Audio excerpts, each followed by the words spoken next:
नमस्कार, मी मनीषा. तुम्ही पाहत आहात एम न्यूज.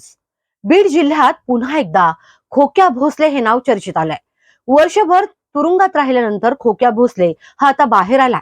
संतोष देशमुख खून प्रकरणाच्या काळातच खोक्या भोसले उर्फ सतीश भोसले यांचं नाव समोर आलं होतं.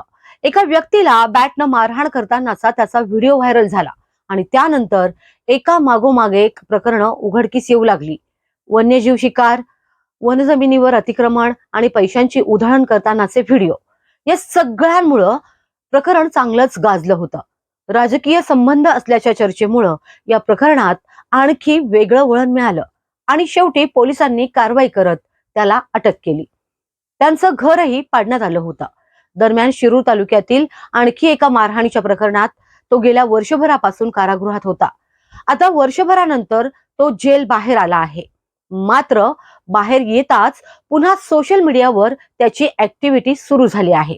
त्यामुळं आता प्रश्न उपस्थित होतोय, कायदा आणि सुव्यवस्थेवर प्रश्नचिन्ह असताना अशा प्रकरणांकडे प्रशासन कसं पाहणार?